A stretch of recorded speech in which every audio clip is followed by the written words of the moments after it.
Salut à tous, c'est Hugo de la chaîne NSS et dans cette vidéo, on va expliquer encore un petit peu des choses. J'ai déjà fait une vidéo sur comment marchent les images clés, une autre vidéo sur comment marche la colorimétrie. Aujourd'hui, on s'attaque aux modes de fusion. Alors non, les modes de fusion, c'est pas la lave. Ce n'est pas non plus Dragon Ball Z. Les modes de fusion, ça va vous permettre d'incorporer, d'incruster des éléments dans votre image sans vous prendre la tête avec le détourage. Les modes de fusion vont venir jouer notamment pour les plus utilisés sur les luminances. Les luminances, le noir, le blanc. De base, quand on retouche quelque chose, le noir c'est ce qui part et le blanc c'est ce qui va rester. Et bien là ça va être un petit peu le même principe. On va avoir différents modes de fusion qui vont dire à notre élément, toi tu restes, toi tu pars, cette partie là tu m'en enlèves un peu, tiens là tu me rajoutes un peu d'opacité. Bref, il y a plein de modes de fusion, plein de choses à apprendre et on passe tout de suite sur Premiere Pro.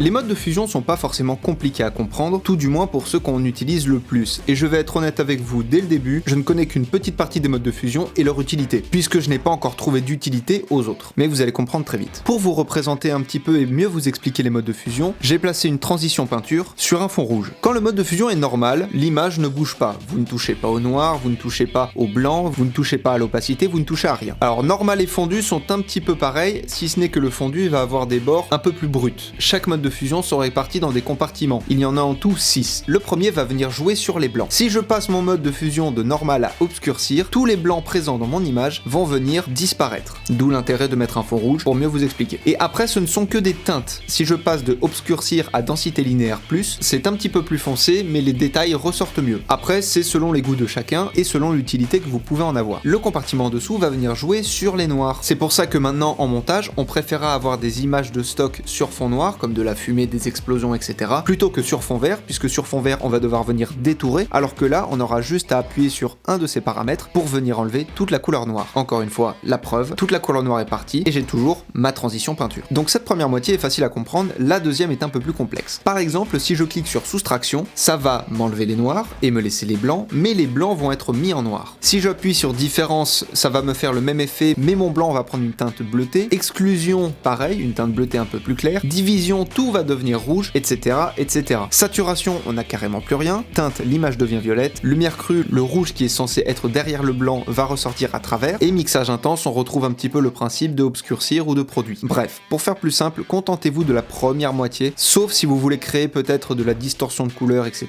Mais pour ça, je vous dirais plutôt d'utiliser des effets qui sont prévus pour faire ça. Retenez bien que la première catégorie, c'est pour jouer sur les blancs, et la deuxième catégorie, c'est pour jouer sur les noirs. Le reste est relativement compliqué, ne vous en occupez pas. Comme je vous ai dit dans la post-production, il y a très peu de modes de fusion qui vont vous servir. Principalement, c'est ceux qui jouent sur les luminances, le noir et le blanc, qui vont venir vous servir. C'est ce que j'avais fait pour mon tuto de fumée, pour incorporer la fumée. J'avais changé le mode de fusion pour supprimer le noir et garder uniquement le blanc de la fumée. C'est exactement le même principe. Bien évidemment, même si beaucoup de modes de fusion, même moi, j'arrive pas forcément à les comprendre parce que j'ai pas eu le temps de leur trouver une utilité durant un projet, je vous invite bien évidemment à essayer. Ça donne des résultats relativement marrants et puis c'est toujours très intéressant d'expérimenter des nouvelles choses pour comprendre un peu comment marche le logiciel. Bref, sur ce, apprenez, utilisez et progressez dans vos montages. Je vous fais des bisous. Ciao.